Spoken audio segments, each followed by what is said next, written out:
বলদ কোম্পানিতে যারা ড্রাইভার আছে, ঠিক আছে, তারা বিকালে এসে যে ময়লাগুলো আছে এগুলা উড়াবো। আর ড্রাইভার কোন কিংবা ক্লিনার যারা তারা সকালে আসবো, আইসে এইখান থেকে ঝাড়ু টাড়ু দিয়ে ময়লা টলা এই ড্রামের মধ্যে ফালাইতে যাবো।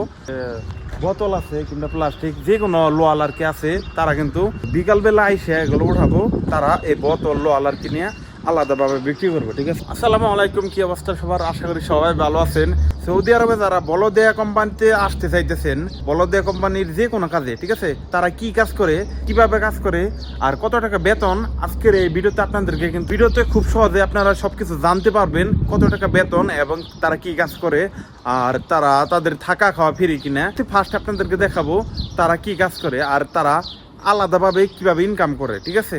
এই যে দেখতে পারতেছেন একটি রাস্তা, এই রাস্তা দিয়ে কিন্তু যখন একটি ময়লা ডালা পরে থাকবে, দেখেন কিন্তু এখানে একটা ময়লাও নাই, কারণ এখানটা কিন্তু বাসা বাড়ি আছে, এখানটা কিন্তু অনেক বাসা বাড়ি আছে, তারা কিন্তু রাস্তাতে ময়লা ফালায় না, ঠিক আছে। এই যেমন একটি গাড়ি যাইতেছে, গাড়িতে যাওয়ার সময় একটি ময়লা ফালাইছে, দেখেন একটি পলিথিন ফালাইছে, তো তারা এসে এগুলো পরিষ্কার করে এই যে ডাম দেখতে পারতেছেন, এই ডামের মধ্যে তারা ফালাবো, ঠিক আছে।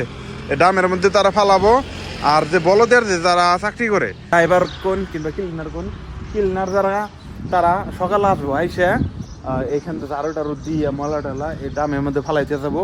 আর বলদের যে ড্রাইভার, বলদ কোম্পানিতে যারা ড্রাইভার আছে, ঠিক আছে, তারা বিকালে আইসে যে ময়লাগুলো আছে এগুলো উড়াবো। আর এই যে এখানে দেখতে পারতেছেন আপনারা যে বোতল আছে কিংবা প্লাস্টিক যে কোনো লোয়াল আর কি আছে, তারা কিন্তু বিকালবেলা আইসে এগুলো উঠাবো।